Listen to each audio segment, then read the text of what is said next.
Okay, so we had a fantastic couple of days. A lot was pitched for the audience that were here.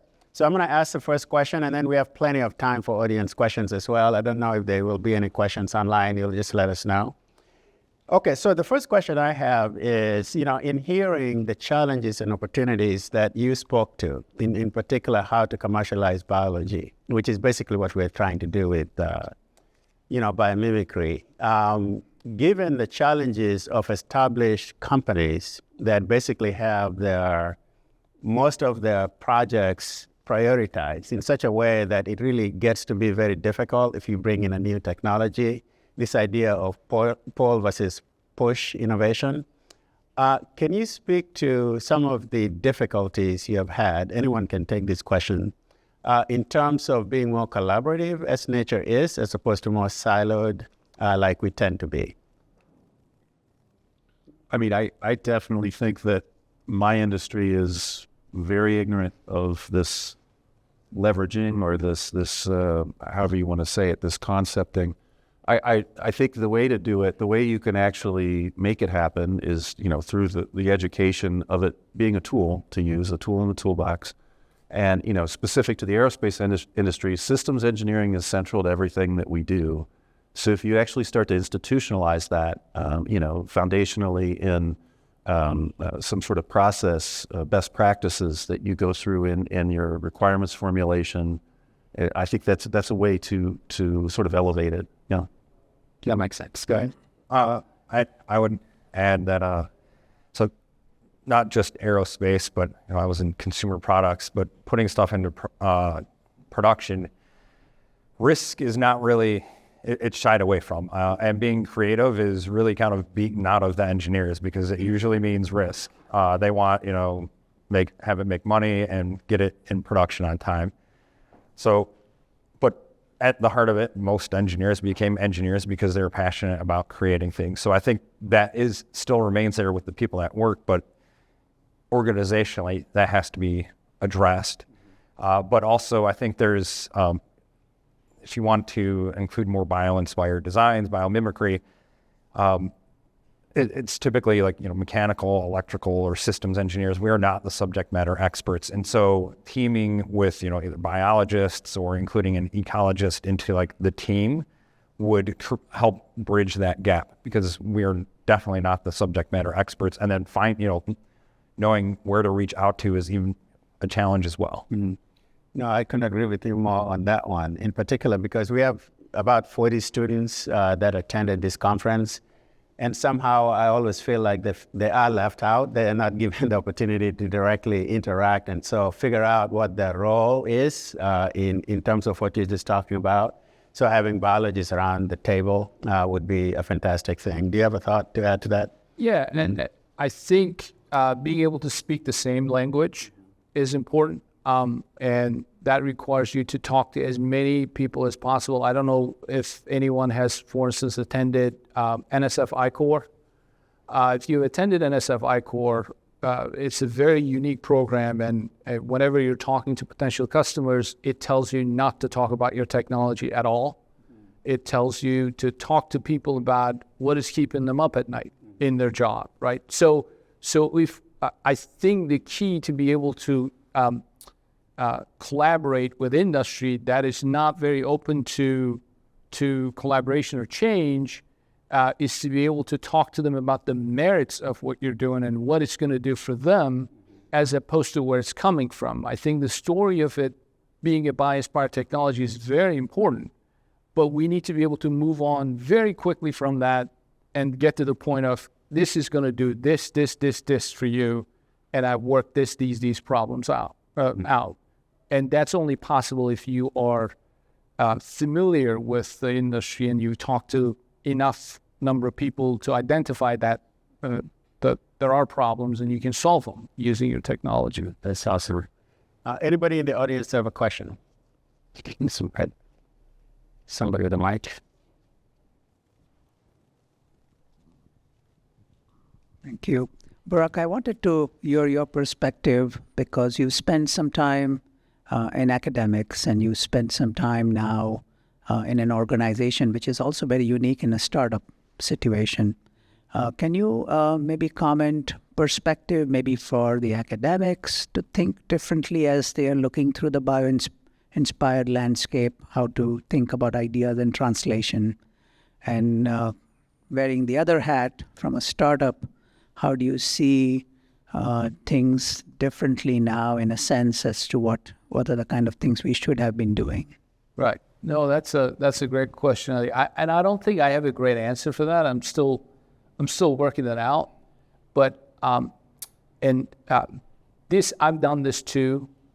Oftentimes in academia, we seem to sometimes, and this is, and a lot of people actually are able to break that, but there's a big percentage we work in a vacuum.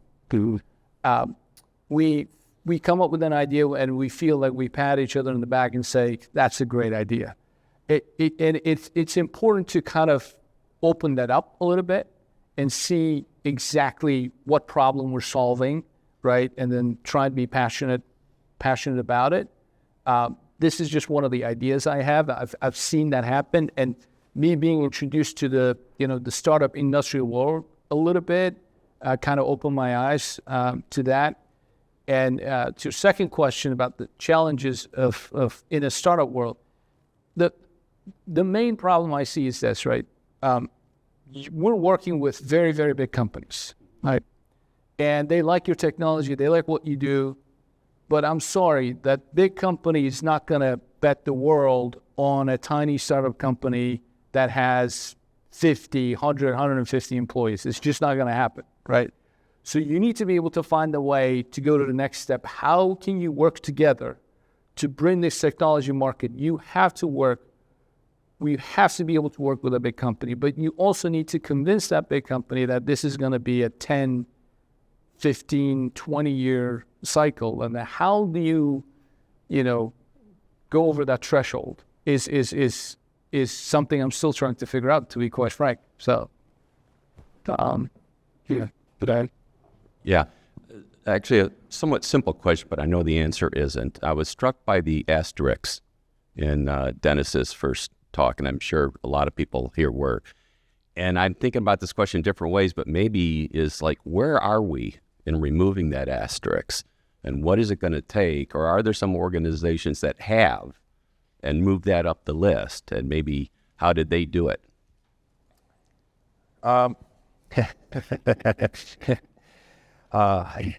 I can't speak to all organizations. I just, from the inside out, what motivates them and what they have to consider. I mean, as a business, cost and performance and, competitiveness. But that I think you can turn it on its head, which is if you can turn, the sustainable material or the materials that you're talking about into a positive for the company. So companies like good press, that's why they put wind turbines out in front of their factories.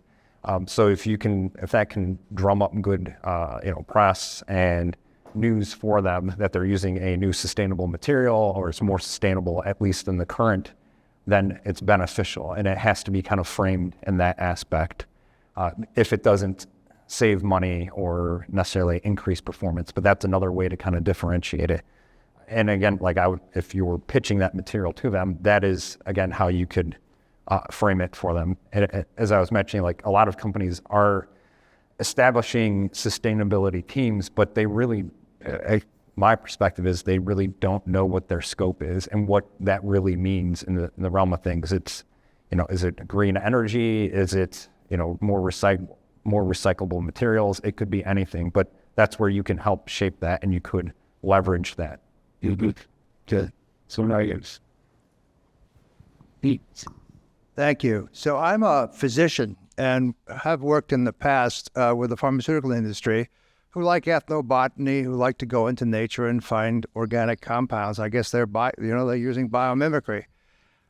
But this tension between ecology and economy is really huge. And you guys are in the industry and you're closer to nature. But in general, one of the biggest forces that I believe is negative in the world is how we have commodified everything, and we've got neoliberalism, and we've got a basic economic system that is driving to extinction. So what does the field of biomimicry have to do to contribute to changing the whole capitalist system that we're part of? Or do you even agree that's necessary? Who wants to take that on? Maybe, I mean, I don't have the whole answer to it, but I think we can start little by little, right? In my presentation, I didn't talk about sustainability, right? It's the fact that you can use this tape over and over and over and again. But, I think there was a talk yesterday about the how the building ended up being a, very lowered the carbon footprint, sustainable, etc. But it was a feature that was sneaked in after everything came under budget, and etc. So I think we need to start slowly talking about what the industry cares at this point, and then have all these extra positive attributes in terms of sustainability get in there, right? So I think if we start this way, and it also depends on which part of the world you're dealing with. I see this, for instance, when we deal with European companies, they're a lot more conscious about sustainability. So how do we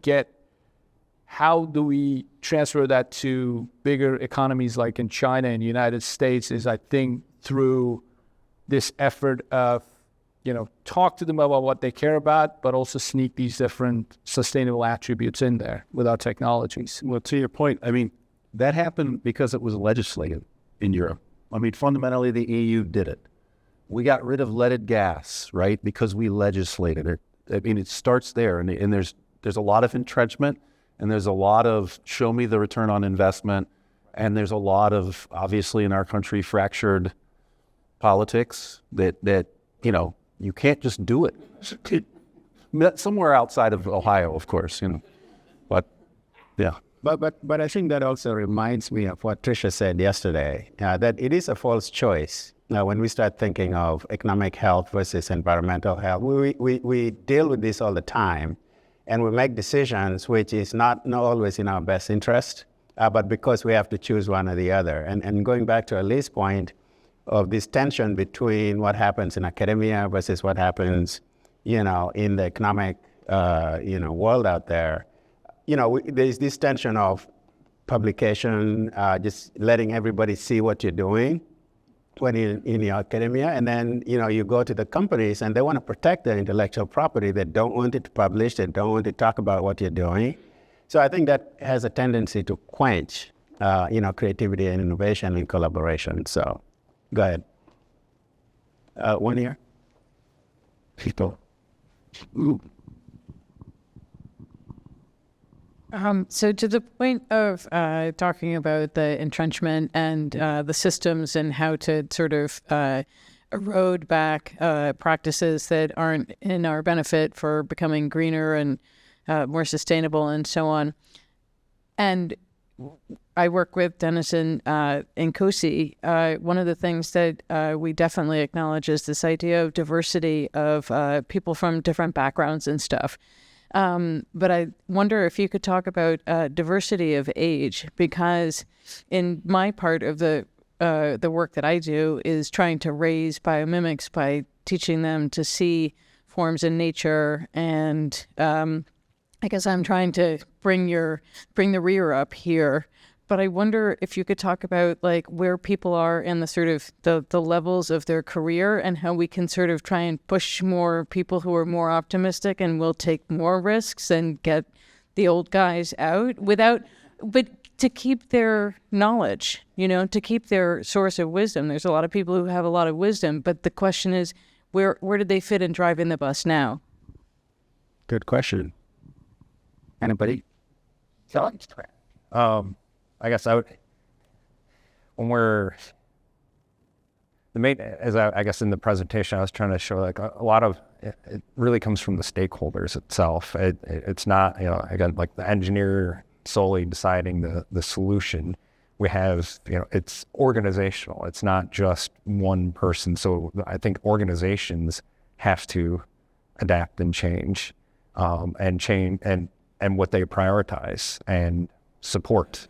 And I, as an engineer, I would say metrics drive behavior. So if the metric is focused on, cost and timing, that's what's going to get prioritized. But if you start including other metrics in there, then those will become prioritized. It has to be from top down, but I would argue it's not really, and that's why I added the business or mission focus on there. It has to start from the business level or the mission level of the company, and then it's driven down. As an educator, maybe I can take a shot at that as well. Yeah. So I think, as I said, I spent about 20 years in the corporate space, and that is purely driven by profit.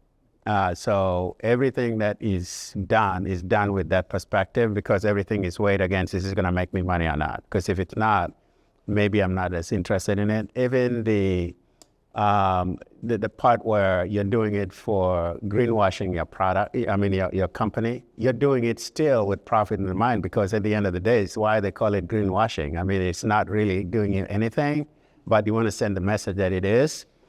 So from the educator's perspective, I don't think, students necessarily know what they don't know. So I think it's incumbent upon the people that are in positions of leadership in industry or whatever to actually reach out and connect. And that's why I keep saying students have to be around the table, and you have to give them permission to speak so their voice is heard, because the lack of confidence is there because they haven't lived yet. They don't know what they don't know. So a lot of times you put them in their own space, you'll see their creativity. They're very creative, they're very driven. This generation, I keep saying, is the generation that's going to solve these problems. However, we have to give them the space to do it. We have to give them the opportunity to collaborate with the people that have the wisdom and the knowledge. I grew up in East Africa where, the elders are looked at as if they have the answer. So, every evening you're sitting around, all their histories pass through discussion. And so that's how you learn. And so I think we need that type of a forum, a setting that is not cumbersome, that is not driven by profit or any other motivation, except this is the way to learn going forward. So I don't know if that helps, but there is no short or easy answer to that. But I think we should do something different, because what we're doing now isn't necessarily working. Any other questions? Yeah, this one right there. Jeez. Oh, well. Buffett? Yeah, well, I didn't see him, but go ahead. Dude. Thanks. So with these new technologies, we see that they inherently are more efficient. They, streamline the economic side of things. How can we see the benefit of these technologies having a return on the general well-being of people instead of corporate profit? So what's a pathway that you guys can see that best happening? I don't think there's like one size fits all answer to that, but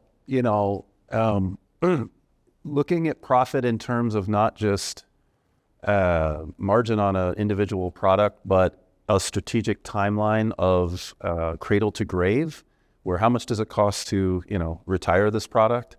I think there is a lot more awareness of that, and particularly in I see it in the NASA propulsion technologies. They're looking to get away from a lot of the what I'll call the chem propulsion. They're looking at green monoprop type things. So there is an eye to that, but I think it really is a very wide scope. I mean, you talk about electric vehicles, which are great, for emissions, but what do we do about the batteries, right? I mean, the batteries someday have to go to a grave, or and there's companies now looking at that. How do we look at solid state batteries that maybe we can rejuvenate and we don't have to bury them, or they're disassemble them? What does that whole footprint along the entire life cycle look like? And I think companies are doing that. But to your point, yes, it's still very short-sighted. I agree. Yeah. Those one back there. Is there anything online? And there's lots of comments, but not freeze as Okay. answer. Okay. Yeah, comments are okay too. So we'll see if you can read us some. One thing that's kind of poignant about your panel is you have no government organization person speaking. So I'll speak for the government. We do invest in many different areas in National Science Foundation, National Institute of Health, NASA, strangely enough. I work for NASA. And our research has led to many, many innovations that many companies can't immediately integrate into their products, but the tide is turning in small waves, so the small waves turn into bigger waves. So, yes, there are many other areas to investigate. And yes, as Julian Vincent said, the nature takes billions of years to do something. Corporate needs to do it in 5 years. So we need to, what government is investing to help change that paradigm. Anyway, thank you. That's a great comment. I would also like to say that it's not necessarily what you do, but also how you do it. And I think, there is a lot of avenues and, linkages to all the type of entities you're talking about, but maybe what we're doing is not as effective as it could be. So we should be looking for a different way of engaging, the younger minds. For example, I know internships is big at NASA. In the summer, we have a lot of students that come and do it. But not every student has the opportunity to do internships over a summer like that. So I would like to see something like an externship, where they stay in place and the companies bring the challenge to them, which is what Chris is actually doing with our students and some of them in the room here, where, they're challenged to solve the problem without having to deal with the logistics of getting from point A to point B. We'll follow up. I did speak to some of your students from BW, and they do have industry people come in and work with them on a project. I've done the same thing with Case Western and many other universities across the country. And we work with them, say for 2 weeks at a time, and then they go away and do some brilliant things. And then we tell them, well, that's brilliant, but oh my. So there are a lot of creativity that comes out of that. And yeah, it's sort of akin to what you're talking about as an externship. We're in agreement. Anybody else? This one right there. Thanks. I wonder if you could just briefly address like the role of mistakes in I guess particularly in product development. Like if you're trying to develop a product and it doesn't do like you have a goal, but it doesn't do exactly what you want it to do, but it does something else. What are the paths for that? Something else that's interesting. Yeah, are there paths forward for making that into a product? Yeah. Anybody want to take that? We call it a feature. Yeah, exactly. Marketing would call it a feature. Yeah, exactly. Call it a feature, and then but then where do you go from there? So you're being paid to develop something, but you develop something that doesn't do what you want, but it does something else interesting. What do you do? It's probably the minority of things. Usually when we have a mistake or a failure, it's catastrophic or it's hard to, it doesn't meet our performance requirements. And so we have to redesign. I'm trying to, maybe that's, because our design process isn't exactly like nature. It doesn't produce something that we can use somewhere else. Exactly applicable. Yes. I think Peter has a thought. Did you guys have a thought on that? No, I just wanted to say, I think it also depends on what kind of technology you're dealing with, right? If it's a platform technology, then with uses in many different areas, that mistake can lead to a product in a certain industry. But if it's a very focused, product, if you're building a robot to do a certain task, then that may not be possible. Right. I mean, I think Lexian is a good example of a mistake that happened in the lab. And I think there's a lot of other examples like that. I don't know if there's any one process that, dictates what you do from there. But I think those eureka moments are obviously, they're not wasted if there's an application. I think that the companies embrace that. But yeah, to these guys' points, that usually when we fail on something, we have a core set of requirements we're trying to fulfill, and we have to change something in the design to get to those core requirements. Yeah. Yes.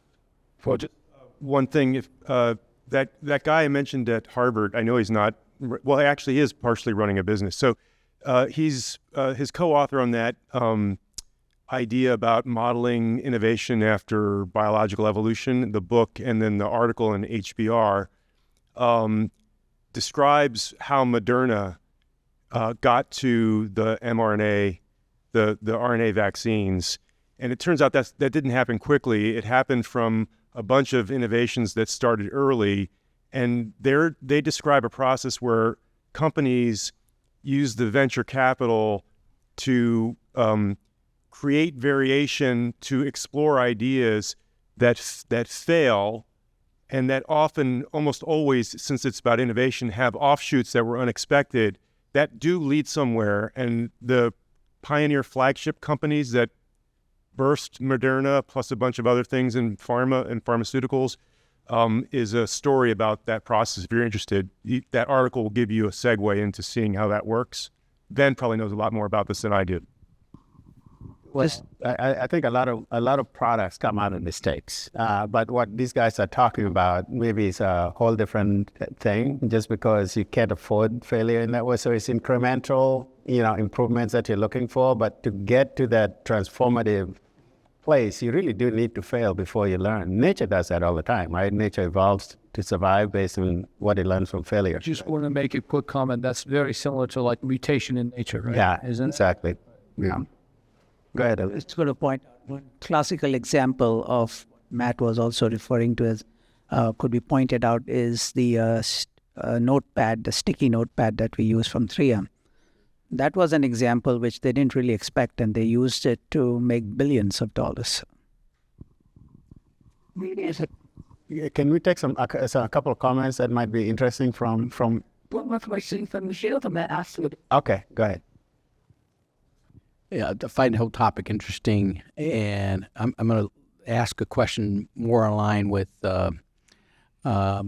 education. How did you all become interested in? And the reason I asked that question, there's a school here representing middle school kids who are here, listening to this presentation, and so it just makes me think. These are young girls that are at the Cleveland Metropolitan School District, and they, are obviously learning for the first time, biomimicry, and for that matter, interested in STEM, getting interested more in STEM. So you guys reflect back during your time, when did you become interested in this, and could you share any thoughts on that? That's just wanted to add that piece to the conversation. Thank you. Anybody? Okay. I had a follow-up on the piece, and that was also the post-it note.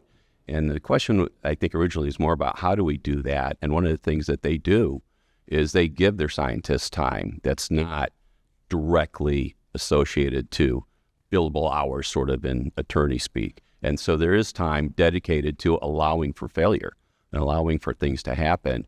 And another company that does that I remember that supports that is Segway, which they even give an award every year, their Frog Award, to the best failure. So it's sort of rewarding and recognizing how important this is in the process. How I would do it if I was doing it. If you look at the most creative companies like 3M, like Apple and Google, they do that.